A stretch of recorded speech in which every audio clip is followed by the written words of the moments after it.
ফিরে এলাম নন্দন বিজ্ঞাপন বিরতির পরে। পরে ব্যাচটা আমি ভাজবো। আমি যে ময়দার বেসন দিয়ে ডোটা তৈরি করেছিলাম, ওই ডোটা মিক্সড করে এখন হচ্ছে একটু ব্রেড গাম দিয়ে একটু ক্রিস্পিনেস আসার জন্য এটার টেস্টটা একটু অন্যরকম লাগবে। যদি আপনারা যদি ব্রেড গাম দিয়ে ভাজেন এমন করে, তাহলে বিকেলে স্ন্যাক্স হিসেবেও খেতে পারবেন।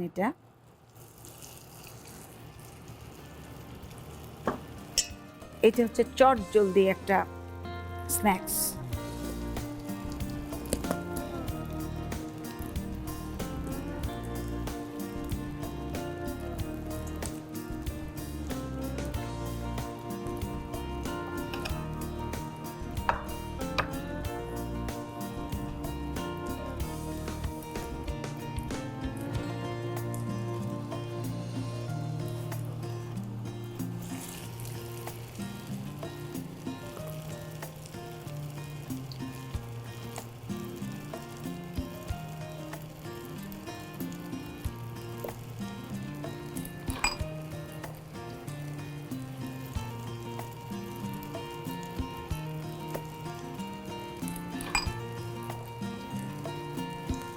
দর্শক, এটা যেহেতু ব্রেড গাম দিয়ে করছি, এটা চুলার আঁচটা একটু কমিয়ে দিয়ে তারপরে করবেন, কারণ ব্রেড গাম তাড়াতাড়ি পুড়ে যায়।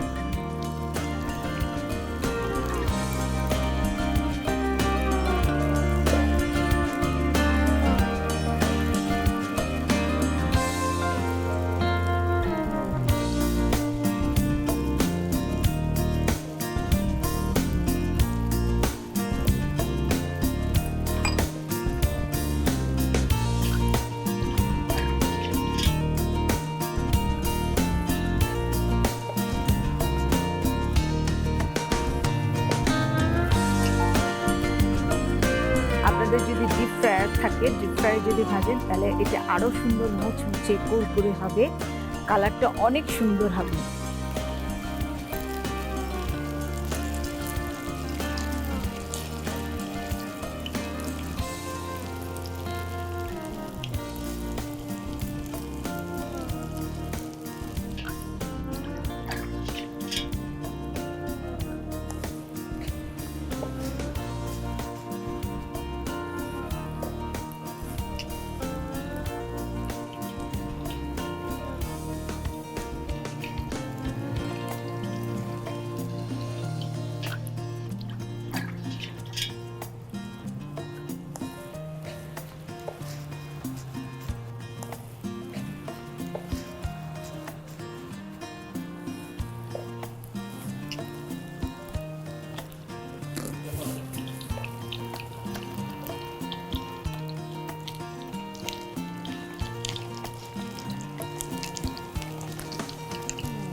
দর্শক, দেখুন কি সুন্দর একটা কালার বের হয়েছে।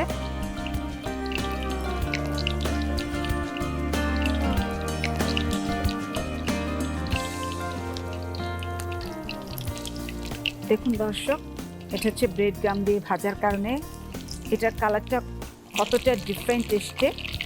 এটাকে আপনার চট জলদি বিকেলে নাস্তা হিসেবেও খেতে পারবেন। এটা প্লেন পোলাওর সাথে যায়। আপনারা যদি চিংড়ি মাছ দিয়ে করেন, স্পেশালি রোজ ব্র্যান্ডের মাছ দিয়ে করেন, অবশ্যই এটার স্বাদ অন্যরকম লাগবে। যদি মাছ নির্বাচন করার ক্ষেত্রে অন্য কোনো মাছ ইউজ করেন, তাহলে এটা ভাল লাগবে না, কারণ ঢ্যাঁড়সের সাথে চিংড়ির সংমিশ্রণটা অন্যরকম। একমাত্র ঢ্যাঁড়সের সাথেই কিন্তু চিংড়ি মাছটা খুব ভালো যায়। চিংড়ি মাছটা পেস্ট করে, এমনিতেও যদি আপনার যদি বাসায় যদি ফ্রাই করে চিংড়ি মাছ ঢ্যাঁড়স মিলে এখানে দেখেন, ওইটার স্বাদটা অন্যরকম লাগে। ওটা তো অন্য কোনো মাছের স্বাদ দিলে তো চলবে না। একটু গ্রিন কালারটা বের হয়ে এসছে। দেখুন দর্শক, একটু ঢ্যাঁড়সের গ্রিন কালারটা বের হয়ে এসছে।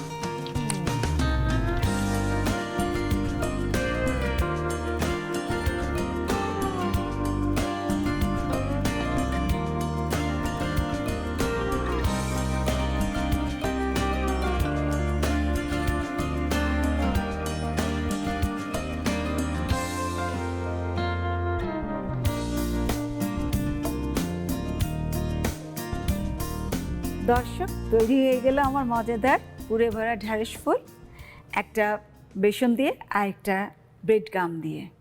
এটাই হলো আমার নিজস্ব রেসিপি, যার নাম দিয়েছি পুর ভরা ঢ্যাঁড়স ফুল। আমি আবারও আসবো নিত্য নতুন রেসিপি নিয়ে। চোখ রাখুন নন্দন টিভির পর্দায়।